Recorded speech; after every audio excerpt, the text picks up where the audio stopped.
좋은 아침입니다. 우리 찬양하시면서 아침 채플 함께 드리시도록 하겠습니다.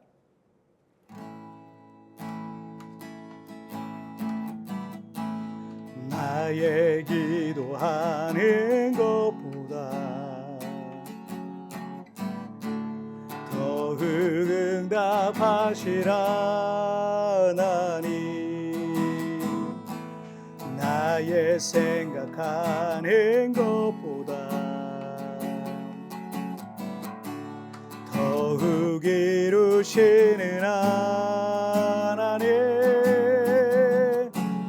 우리 가운데 역사하시 능력대로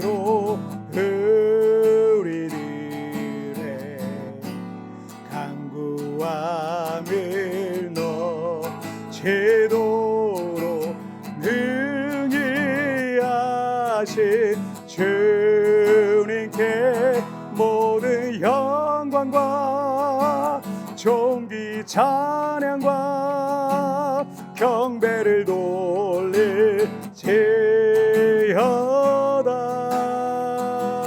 모든 영광과 존귀 찬양과 경배를 돌릴지어다.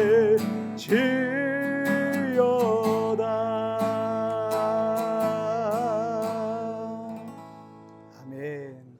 자, 우리 같이 기도하시겠습니다. 하나님 아버지, 감사합니다. 오늘 또 이렇게 우리 하나님 앞에 채플로 이 하루를 시작하게 하시니 정말 감사합니다. 매일 하나님 말씀 묵상하고 그 말씀 힘입어 주님의 뜻을 깨닫고 그렇게 믿음으로 삶을 살아낼 수 있도록 도와주옵소서. 감사하며 예수님의 이름으로 기도하옵나이다. 아멘. 오늘 우리에게 주시는 하나님 말씀은 어제와 동일합니다. 느헤미야 2장 1절과 1절부터 3절까지의 말씀 제가 봉독해 올리도록 하겠습니다. 아닥사스다 왕 제20년 니산월에 왕 앞에 포도주가 있기로 내가 그 포도주를 왕에게 드렸는데 이전에는 내가 왕 앞에서 수심이 없었더니 왕이 내게 이르시되 내가 병이 없거늘 어찌하여 얼굴에 수심이 있느냐, 이는 필연 내 마음에 근심이 있음이로다 하더라. 그때 내가 크게 두려워하여 왕께 대답하되 왕은 만세수를 하옵소서. 내 조상들의 묘실이 있는 성읍이 이제까지 황폐하고 성문이 불탔사오니 내가 어찌 얼굴에 수심이 없사오리까 하니. 예수님께서 산상수훈에서 또 기도할 때 이방인과 같이 중언부언하지 말라. 그들은 말을 많이 하여야 들으실 줄 생각하느니라 라고 말씀하셨어요. 중언부언이란 말은 같은 말을 의무 없이 반복하는 걸 말합니다. 당시 율법 교사들이 가르쳐준 무슨 기도와 같은 의미 없는 종교적이고 형식적인 기도, 그런 걸 말해요. 이런 기도는 지금도 여러 종교에서, 심지어 천주교에서도 그런 기도가 얼마나 많은지 모릅니다. 심지어 이 망자, 죽은 자를 위한 기도까지 만들어 놨더라고요. 우리가 왜 기도해야 하는지에 대해서 어제 말씀을 나눌 때 그 첫째가 기도의 양을 채우라라는 것이죠. 왜냐하면 기도라는 것이 단지 주문이나 중언부언의 기도와 같은 기도문이 아니라 하나님과 기도 사이에 인격적인 관계가 있다 그랬어요. 하나님은 성경을 통해서 우리에게 말씀하시고 우리는 기도를 통해서 주님께 아뢰입니다.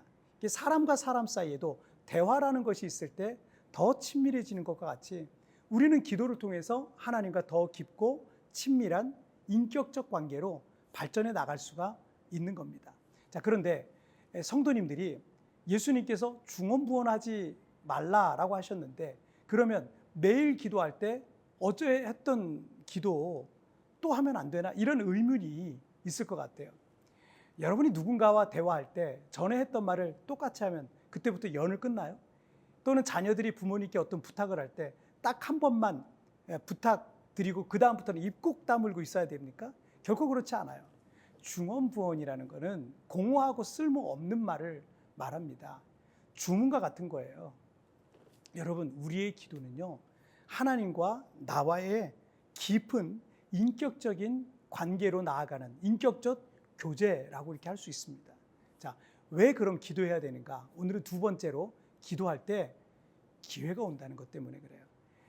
느헤미야는 4-5개월 동안 주야로 금식하면서 애통하는 마음으로 기도하고 또 기도했습니다. 하지만 느헤미야에겐 방법이 없었죠. 그는 왕의 술관원이었고 그는 아닥사스다 왕의 모든 음료와 술을 미리 맛보고 혹시 누군가가 왕을 독살할지 못하도록 막는 어떤 중요한 그런 직책을 갖고 있었습니다. 왕이 가장 믿을 수 있는 왕궁의 고위직 신하였던 겁니다. 때문에 이 왕의 허락이 없이는 움직일 수 없는 신하였고 더더구나 왕의 생명과 안전에 관해서 가장 신음하는 신하였기 때문에 마음대로 직을 그만둘 수도 없었고 잠시 휴가를 받아서 고국인 예루살렘에 가서 동족을 도울 수도 없었던 거죠. 더더구나 여기 또 큰 문제가 하나 있었는데 예루살렘 성벽 재건 공사에 관해서 수년 전에 바로 자기가 모시던 그 아닥사스다 왕이 성벽을 건축하지 못하도록 왕명을 내리기도 했었던 사안입니다. 때문에 이런 일로 인해서 혹여라도 왕의 마음에 불편함이 생기면 느헤미야는 아무리 아끼는 신하였어도 죽임을 면치 못했을 것입니다. 자, 그런데 기도할 때 기회가 주어지는 거예요.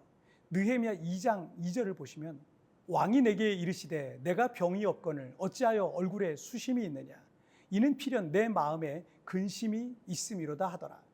그때 내가 크게 두려워하여 왕 앞에 포도주를 따르던 신하인 이 느헤미야가 얼굴빛이 좋지 않으니까 왕이 네가 어찌하여 얼굴에 수심이 있느냐라고 물었던 거죠.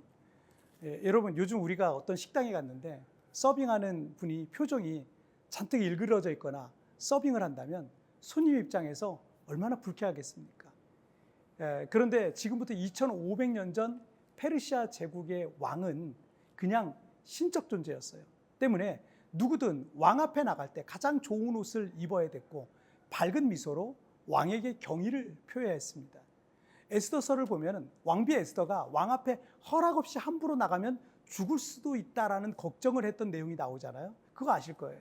그런데 왕비도 아닌 신하의 신분으로 왕 앞에 그런 표정을 짓는다는 것은 왕을 불쾌하게 만들기 때문에 당장 처벌할 이유가 되었을 겁니다.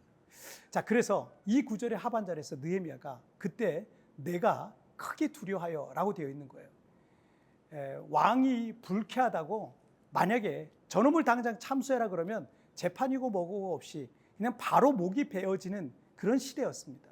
그런데 아닥사스다 왕은 그 종을 향해 네가 병이 없거늘 어찌하여 얼굴에 수심이 있느냐 이는 필연 내 마음에 근심이 있음이로다 라고 말하고 있는데 이것은 신하를 진심으로 걱정하는 왕의 마음이었던 겁니다. 그리고 네가 걱정이 뭔데 나한테 한번 얘기해봐라 이런 얘기예요. 왜 이런 상황이 주어졌을까요? 그건요 기도할 때 기회가 주어지기 때문에 그렇습니다. 3절 한번 보실까요? 왕께 대답하되 왕은 만세수를 하옵소서 내 조상들의 묘실이 있는 성읍이 이제까지 황폐하고 성문이 불탔사오니 내가 어찌 얼굴에 수심이 없사오리까 하니 느헤미야에겐 어떤 방법도 없었지만 느헤미야를 예루살렘에 보내는 것도 수년 전 예루살렘 성벽 재건 금지 명령을 파기하고 성벽 재건을 허락하는 것도 오직 아닥사스다 왕만이 할 수 있는 일이었어요. 느헤미야가 할 수 있는 건 없었어요. 때문에 느헤미야는 용기를 내어서 왕에게 그 사실을 말했습니다. 만약 기도하지 않았다면 왕이 신하인 느헤미야를 걱정하고 불쌍히 여기는 것도 성벽 재건을 허락하는 왕의 명령도 없었을 겁니다. 그런데 기도할 때 기회가 주어지는 겁니다. 우리 굿모닝 채플에서 말씀드린 적이 있던 우리 교회의 갑작스런 성전 이전에 관한 이슈가 있습니다. 전혀 예상치 못했던 일이고 어쩔 수 없이 내년 4월에는 교회를 이전해야 되는 상황이었던 겁니다. 하지만 이 상황이 좋지는 않았어요. 우리 교회가 정말 저렴한 렌트비를 내고 13년을 이 넓은 공간을 썼거든요. 그런데 이렇게 넓은 공간과 비슷한 크기의 예배 장소를 얻으려면 이 지역 임대료가 엄청 올라서 하나로 한 800만 원 내외의 렌트비를 매달 지출해야 될 겁니다. 그런데 지금 교회의 어떤 재정적 상황으로는 불가능한 겁니다. 처음엔 저도 당황했지만 주님께서 이 40일 기도를 5번 하라라는 감동이 있었어요. 7월부터 40일 특별 기도회 1차가 시작됐습니다. 그런데 이 40일 기도회가 시작된 첫 번째 주에 건물 오피스와 연락을 주고받았거든요. 무슨 일 때문에, 다른 일 때문에 연락을 주고받았는데 또 물어봤죠, 제가. 건물 이사회 문제를 물어봤는데 건물 이사회에서 일단은 계획을 보류했다는 거예요. 그래서 우리가 아직은 몇 년을 더 이 공간을 쓸 수 있다는 겁니다. 물론 언젠가는 여기를 정리하고 주님께서 예비하신 새로운 공간으로 예배 처소를 이동해야 되겠지만 기도하려고 마음 먹고 기도를 시작했더니 하나님께서는 우리에게 새로운 기회를 주셨어요. 여러분, 기도할 때 기회가 오는 것입니다. 여러분, 이틀에 걸쳐서, 어제와 오늘 이틀에 걸쳐서 우리가 왜 기도해야 되는가를 여러분 말씀 나눴잖아요. 두 가지 여러분 꼭 기억하시길 바랍니다. 첫째, 기도의 양을 채워라. 둘째, 기도할 때 기회가 있다라는 겁니다. 자, 우리 같이 기도하실까요? 살아계신 하나님 아버지, 감사합니다. 우리가 왜 기도해야 되는지 오늘 느헤미야 2장 1절부터 3절까지 이틀에 걸쳐서 하나님 우리에게 말씀해 주시니 정말 감사합니다. 기도의 양을 채우고 기도할 때 기회가 오는 것을 믿습니다. 이제 하나님 앞에 그냥 설렁설렁 기도하는 것이 아니라 하나님 앞에 매달리고 부르짖고 그렇게 기도의 양이 채워갈 때 하나님 놀라운 역사가, 놀라운 기회가 우리의 삶 가운데 일어나는 것을 보게 하여 주시옵소서. 오늘도 주님 나와 함께 하시고 나를 붙드시고 도우실 걸 믿사오며 이 모든 말씀 우리 주님 예수님의 이름으로 기도하옵나이다. 아멘. 여러분, 뒤편에 나오는 오늘의 묵상 보시면서 개인적으로 묵상하시고요. 짧게라도 뜨겁게 기도하시면서 오늘 하루 주님과 동행하시길 바랍니다. 내일 우리 금요일 채플에서 내일은 채플이 아니고 내일은 토요일이죠. 우리 리마인드 3분 메시지 우리 채널이 따로 있습니다. 리마인드 3분 메시지. 내일은 매주 토요일마다 우리 3분 메시지로 여러분 찾아뵙고 있거든요. 내일은 우리 3분 메시지를 통해서 찾아뵙도록 하겠습니다. 여러분 승리하세요. 기도하려고 마음 먹고 기도를 시작했더니 하나님께서는 우리에게 새로운 기회를 주셨던 것입니다. 기도할 때 새로운 기회가 주어진다는 사실을 믿음으로 묵상해 봅시다.